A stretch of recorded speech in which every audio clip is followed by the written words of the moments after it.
Ethics. Ethics deal with what is good or bad.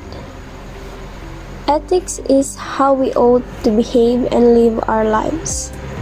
Ethics is a branch of philosophy, or often called as moral philosophy. Ethics goes beyond theory. Everyday life is full of ethical issues even if they remain hidden. Our everyday life decisions have moral dimensions. This means that they have components which extend beyond interest for ourselves and involve a concern for others. Ethical decisions are often made without thinking. The ethical part remains hidden. This may be because the decision is part of a routine or forms part of widely accepted practices. For example, the ethical consequences of what we eat may go unnoticed daily, but what we eat affects others, perhaps the people or animals which produced it. If we do not examine our ethical life, we may not notice our inconsistent decisions and can miss opportunities for making progress. For example, perhaps by eating fewer eggs from cage hens and more free-range eggs, we can help improve the lives of laying hens. There are three branches of ethics. The first one is the professional ethics. Professional ethics refers to the ethics that a person must adhere to in respect of their interactions in their professional life. For example, a doctor may not personally believe that the course of medical treatment chosen by patient is the right one. However, under the code of ethics, the doctor must respect the rights, autonomy, and freedom of choice of the patient. Another example is vets should not cause their patients unnecessary suffering because a veterinarian shall uphold the standards of professionalism, be honest in all professional interactions, and report veterinarians who are deficient in character or competence to the appropriate entities. Are ethics just subjective?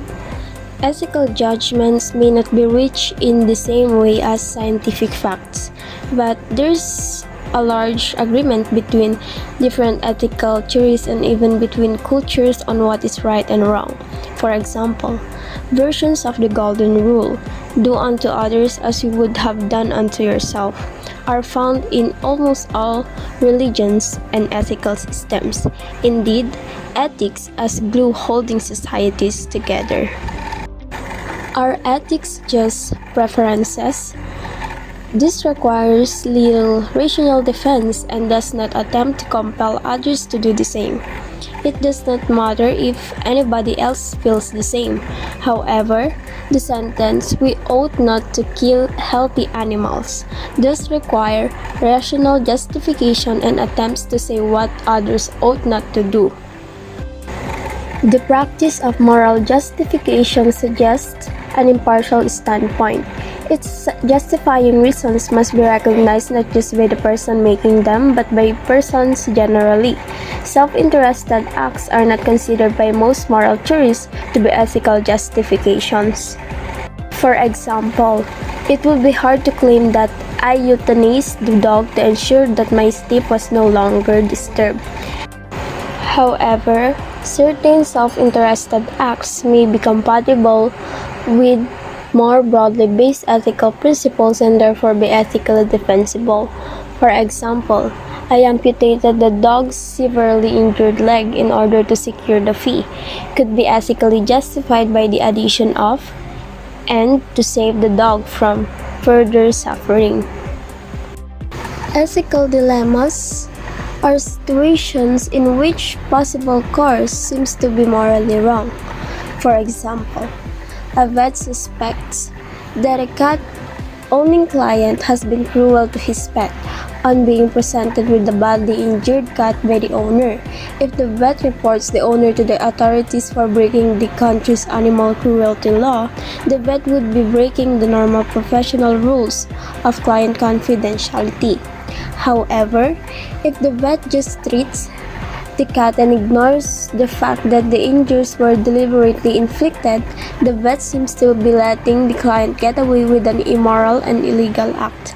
Careful thinking may identify the most important principle or obligation in that particular situation. It might be decided that considerations for the patient in such extreme circumstances override considerations of client confidentiality. This might be given further support by the consideration that the cat or other cats may be injured by the person again later, or by recent research which demonstrate a correlation between animal abuse and other types of abuse within families. Why do vets need ethics? Vets have obligations to different parties, so ethical decisions are constantly faced. Ethics are the tools to make these decisions well, enlightened self-interest of the individual and the profession. Vets are in the middle of a web of obligations to their patients, clients, other vet society at large, and themselves. Sometimes, these obligations can conflict with one another. Therefore, vets are often faced with ethically complex situations. They are confronted, whether they are aware of it or not, by constant stream of ethical issues and are called upon to make ethical judgments. This is unavoidable. For example, the farmer wants to reduce his bill by avoiding any expensive doses of pain relief for his goat on which you need to operate. Your obligations as the vet to the goat and to its owner therefore conflict. Ethics are the tools or the surgical instruments to make these decisions well. If vets remain uneducated about ethics, they may simply absorb inadequate ethical principles without ever asking questions about them. A good ethical education will also be of immediate practical help in appropriate resolving situations in which interests conflict. For example, a vet interested in providing more pain relief for his or her patients may know about research which shows that animals given pain relief return to productivity more quickly. This knowledge may be used in persuading the farmer to spend a bit more on his bill in order to benefit himself. The moral status of animals. Possible positions one may hold on the moral status of animals include animals have no moral status and therefore we have no duties towards them. If this were the case, then the prolonged beating to death of a dog just for fun would not be a problem. Few people think like this, although there may be classes of animals, such as vermin or pests, who are treated as though this were the case. The moral status of animals, possible position 2. Animals have instrumental value. This is sometimes called extrinsic value. This means that their moral status is dependent upon their effect on humans. One version of this would be that the beating to death of a dog described above would be wrong because it deprived its owner of his or her property, or because it would upset the dog's owner. Another version of this view is that such behavior would corrupt the person inflicting the beating and make them more likely to be cruel to humans in the future. Experimental animals are frequently viewed in terms of how useful or instrument they are to humans.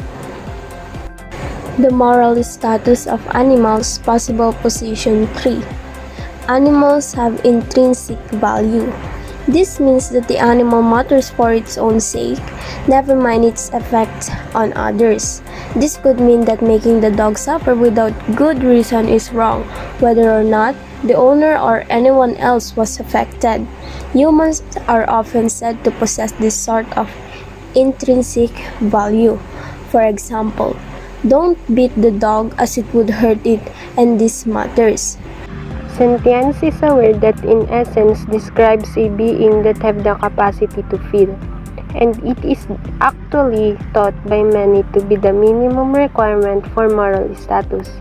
Para kasi sa mga ibang philosophers, the capacity to feel even the simplest sensations gaya ng pain or warmth is enough para mabigyan ang animals ng some basic intrinsic value because of the interest which flow from these feelings. These feelings are sometimes called as the mental states, which include the emotions such as happiness or fear, as well as the sensations. By the definition itself, it only means to say that the animals are conscious and aware of those feelings. Alam nila na nakakaramdam sila ng pain, suffering, and they experience positive emotions too. But hindi pa rin natin masasabing ang mga animals ay may self-conscious. Kasi pag sinabing self-conscious, an animal would be able to think about itself and its own emotions and sensations. Hindi lang yung basta ma-experience na nila. Mental states may be pleasant or unpleasant. Pleasant, meaning to say giving contentment to the mind or senses. These are the feeling of pleasure and enjoyment. In short, purong saya lang ang nararamdaman. On the other hand, unpleasant, ito yung mga feeling na ayaw natin magkaroon tayo kasi hindi nakakapag-isip ng maayos and such. Ito yung feeling of pain, distress, fear, and anxiety. Puro na lang kalungkutan, tapos pagdurusa or paghirap. Anyway, meron pa din namang ibang mental capacities or aspects which animals may have to some extent. Ito yung kinukonsider ng ibang philosophers to be important in determining the animal's moral value. The first one, the ability to have desires or beliefs. Katulad din natin sila na may mga hinahangad na makuha sa buhay. Example on this is that the chimpanzee desires to continue living. Gusto pa daw niyang mabuhay ng mas matagal or mag-explore pa. Or di kaya naman, the chimpanzee wants to have a banana since baka hindi siya nabibigyan or wala siyang makuhanan. Second, self-awareness. To conceive of oneself over time. Example on this is that the gorilla is aware that she is thinking about a problem. Third, the ability to communicate with others using language. And lastly, the ability to act morally. Alam nila kung ano yung tama at mali sa mga behavior na ipinapakita at ginagawa nila. Diba nga minsan, mas kaya ka pa nilang tulungan kaysa sa tao. Example, so, merong anecdotes na nagsasabing yung mga dolphins daw ay may kakayahan or nakaligtas na ng mga nalulunod na swimmers. So, as these capacities become more complex, parang nangyayari ay mas kakunting species naman ang nagkakaroon ng mga ganitong mental capacities. It might be argued that the more complex their capacities, the more complex the needs which flow from them. So we have here three evidences for the sentience of animals. The first one is the behavior. By observing the behaviors of non-human animals, it can provide us some evidence for or against sentience because there are important connections between mental life and behavior. Such evidence may be collected in the controlled but unnatural laboratory setting or in the less controlled but more natural field setting. The second evidence is the evolution. Sinasabi dito na kung tayong mga tao at ang mga hayop ay nag-share ng common ancestors, so pwede nga talagang masabing that animals' basic emotions are similar to ours. Maliban na lang talaga kung they arose late in evolution. Humans and animals are thought to differ only in degree, not in kind, in these abilities. Meaning to say, siguro same lang ng uri ng abilities but mas lamang lang tayo. For example, the way we talk. Yes, animals can talk, but halos sounds lang ang naririnig. While tayo is kaya nating magbuo ng words to communicate with others. Furthermore, if an animal's ability to feel a certain way provides an adaptive advantage, this provides proof for its existence. While in the case of pain, we know that the human ability to experience pain has adaptive value. Those that cannot, such as sufferers of some forms of leprosy, require medical attention in order to survive. It is likely that the natural selection has preserved this crucial adaptation in many species. Kaya siguro hanggang sa ngayon is parang ganun pa din or same lang sa nararamdaman ng mga ancestors natin na pain. Minsan mas malala pa or pwede din namang mild lang, ganun. Yun. Physiology and anatomy. Similarities with humans, especially neurophysiology and neuroanatomy. It is thought likely that mental states in humans are closely related to brain structure and activity.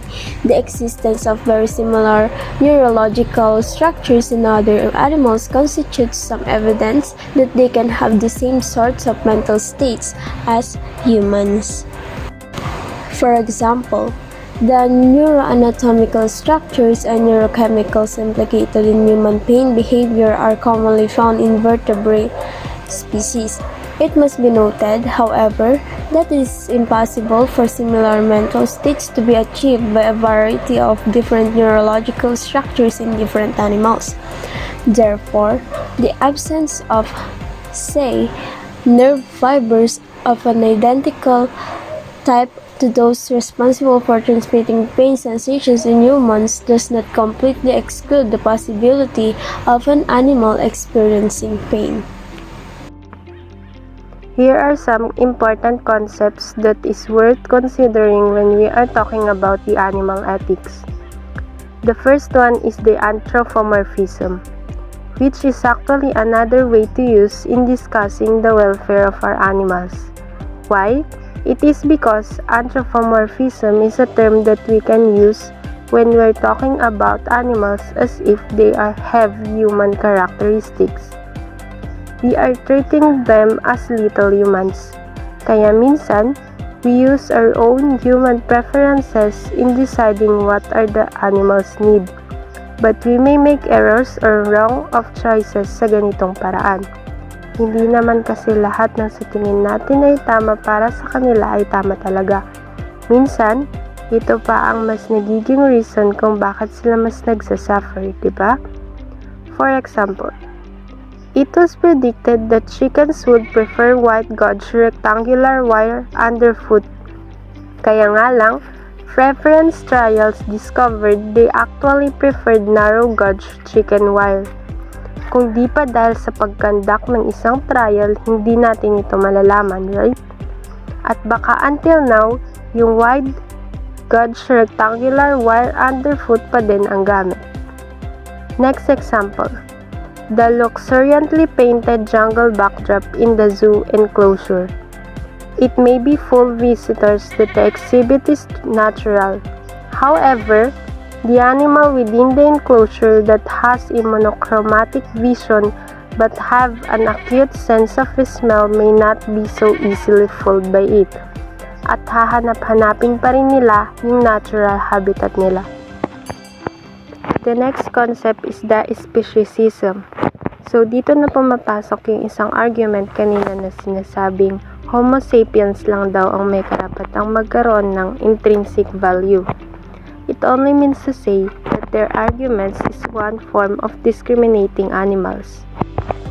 According kasi sa Oxford Dictionary, speciesism was defined as the discrimination against or exploitation of certain animal species by human beings based on an assumption of mankind's superiority.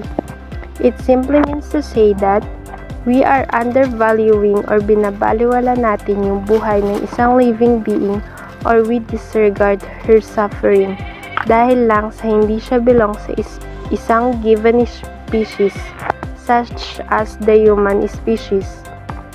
In fact, speciesism is often used in a similar way to be terms for unjustified discrimination on the basis of race, racism, or sexism. Racism is the disregarding of the interest of others dahil lang sa iba yung skin color nila, while on the other hand, sexism means disregarding the interest of others solely dahil hindi lang sila same-sex. It is clear that the characteristics of sex, skin color, and species is not morally relevant to whether or not we should care that someone can be harmed or helped by our actions. Another common reason for disregarding animal interest is the intelligence level, which is not even good reason to discriminate them ng ganun-ganun lang. Respecting other means being concerned or have the care about how our actions may affect them. Equal consideration of interest demands equal treatment where interests are the same. Equal consideration of interest is closely related to the concept of speciesism. Treating animals of all species equally may seem to be wrong-headed, for different species have different needs. A cat may require litter trays, but it makes no sense to give this to a goldfish. Same as the freedom to practice religion, which is a very important thing to many humans. It doesn't make sense to give this to a cow. However, concept of equal consideration of interest allows different treatment of different animals. We must give equal weight to their morally relevant similar interest in our own ethical decision making. Thus, if it hurts to a goat as much as it hurts to a human to be slapped, we ought to avoid causing this sort of pain for both goats and humans. This principle considers an equal treatment of animals and humans, justified only if there is a morally relevant differences between humans and that animal. It does not necessarily imply that all animals lives the same as human lives, nor does the value of their lives. But it's also not consistent with the idea that all humans have higher moral status than all other species. Peter Singer, or Peter Albert David Singer, is an Australian moral philosopher whose idea of utilitarianism aims to maximize the satisfaction of preferences of all species. He considers the value of consequences beyond just pleasure and pain. This argues that we should maximize the satisfaction of preferences. If animals have preferences, then they should be included in our calculation. This is the form used by Peter Singer in his book, Animal Liberation. Following on him from his idea of equal consideration of interest, the kind of creature, human, goat, cat, dog, and etc., having these preferences does not affect their moral importance. All is equal. In his idea of utilitarianism, he emphasizes the major animal interest, minor human. His theory resulted in some radical conclusion, like the abandonment of most form of farming and animal research. This is because he sees the suffering as the results from these practices as unjustified by the benefits. In particular, he is offended by the sacrifice of major animal interests. For example, the suffering of ducks and geese force-fed to produce pâté de foie gras in order to provide human minor interests, which in this example is the pleasure of the palate. However, Utilitarian theories do allow more pragmatic approach by sidelining principles in favor of outcome which may be a little better than a little worse for the animals involved. So instead of taking principle approach against, we say, animal exploitation, a utilitarian may inculcate that there would be more happiness in the world if there is more outdoor farmed pigs in the world than a factory farmed pig. Even if the outdoor pig's life is less than perfect, it still lands up on a dinner plate. It means that we are giving the preferences needed by the animal. Rather than just taking the benefits we must harness from their sacrifices. Approaches to animal ethics. Duty-based ethics or deontology. Duty-based ethical systems are sometimes called deontological, from the Greek word deontos, meaning obligation. It emphasizes on the principle guiding behavior rather than the outcomes. These theories hold that there are some obligation which is right in themselves rather than the future consequences. In the dilemma in utilitarianism, in the ontology, rather than refusing people from coming aboard, we must do the extreme in order to save the rest. And from the example, we must try to stop the boat from sinking. It says that, for example, treat people as ends, not as a means to other ends. Theories state that we should treat other humans as ends rather than means. So we should not use our fellow human ways which do not respect their inherent worth, even if it yields good result. Tom Regan was an American philosopher who specializes in animal rights theory. Animal rights are another form of deontological ethical theory. Tom Regan argues that animals have inherent value, for they are a subject of life. That is, they are more than just alive and conscious. They have beliefs, desire, memory, emotional life, and various other mental capabilities, which give their lives welfare. He argues that it gives them inherent worth from which flows their right. Most fundamental right is their right to respect of their inherent worth. This right sets rigid rule which forbids the use of animal resources for humans. These rules hold no matter what the consequences. Generally speaking, moral rights are very strong claims that cannot be overridden by merely overriding them. It would produce beneficial consequences. They are said to flow from the very basic interest for those who hold them. In his version of animal rights, he demands the abolition of animal farming and experimentation. Unlike utilitarianism, in which individuals are considered as part of wholes, right theory erects the fence around the individual which cannot be crossed, no matter how many others may benefit. It is a radical view at odds with common practice in most parts of the world. It means that no matter how great the consequences will turn out, if it crosses the line of an individual or a being, it shouldn't be done. Approaches to animal ethics. Hybrid views. Sometimes, different ethical theories conflict with one another. This might be overcome by not subscribing completely to just one view, but rather by picking components from each. In practice, this is what many people do in their ethical thought. Oftentimes, people combine parts from different theories. For example, one may combine utilitarian theory with the rights-based approach and decide that while experiments in which cause moderate suffering are justified by beneficial outcomes, experiments that causes extreme suffering may never be permitted, no matter what the outcome is.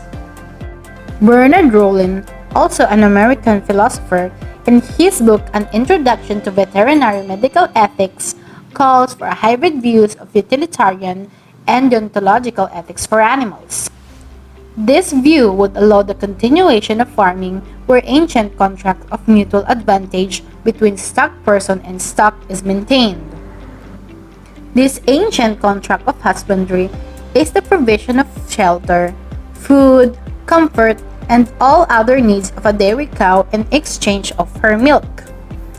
However, Rowland would prohibit of what we call frivolous use of animals, such as a cosmetic testing, by invoking animal rights.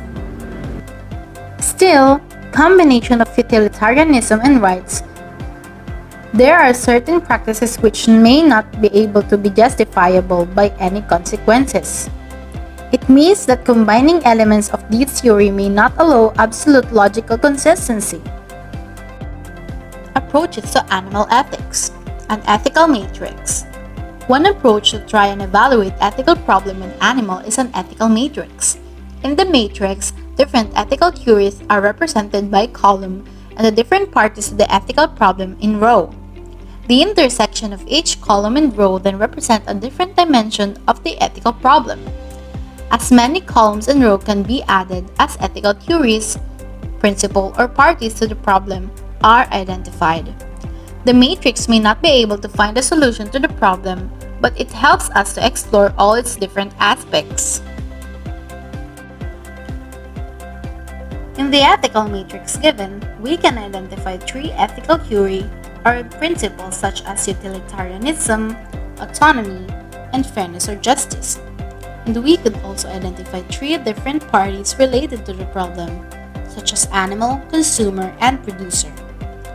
The example given on the slide consider the use of cattle growth hormones BST, or bovine somatotrophin, to stimulate more milk production in dairy cows.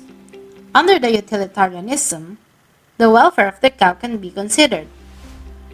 It might be noted that BST causes more mastitis in cows. Mastitis is a condition where the breast becomes swollen, red, and inflamed. From the consumer's point of view, availability of safe food should always be considered. Any effects of the milk from BST-treated milk should be identified, as well as the effect on the price and supply of milk. What effect will the BST have on the farmer? Will their income increase? And what about their working conditions? Does the use of BST threaten the farmer's health in any way? And would they be better off if they didn't use it? Under the autonomy, we could consider the behavioral freedom of the cow. We should question if does the cow inhibit any negative behavior after the use of BST. But based on the matrix, it could be that it is not affected. Saying that they are not affected, would the consumer know the milk had been produced using BST? And if it's possible to avoid it if they wish, would it be labeled? And will they be given an alternative instead? On the producer's side, what is the pressure economically for using BST? If their income is lacking and they wanted to boost their sales, is it really worth it to use BST? Or would it backlash in the long run?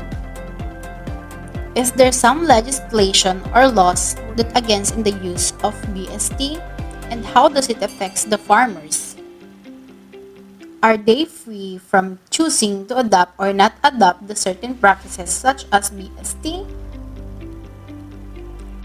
Given all the benefits and risks identified by the preceding rows, under fairness or justice, we can attempt to see if they are borne equally amongst the parties. For universally affordable food are all the risks, example the cow welfare, borne by the animal, and all the benefits by the farmer, economically, can be an excuse or a justifiable action to consider the use of BST. Similarly, We can ask whether all consumers and farmers are affected similarly, or do they bear unfair cost?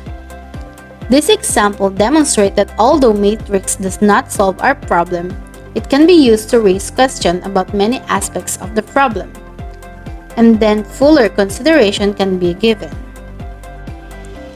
Animal rights versus animal welfare sometimes are mutually seen as exclusive and conflicting ideas. This is usually the case where the advocates of animal welfare are viewed as pragmatic utilitarians. They would be concerned with the avoidance of cruelty or unnecessary suffering and the promotion of humane treatment within the confines of customary animal use. For this viewpoint, it would be alright to kill animals for meat as long as we make sure that they had a good life and killed without pain. This conflicts with some views of animal rights, such as those expressed by Reagan, in which such rights are absolute and overcome all possible beneficial consequences. So the right to life of an animal overcomes any beneficial effects for killing it. Such view is radical and calls for abolition of many customary uses of animals,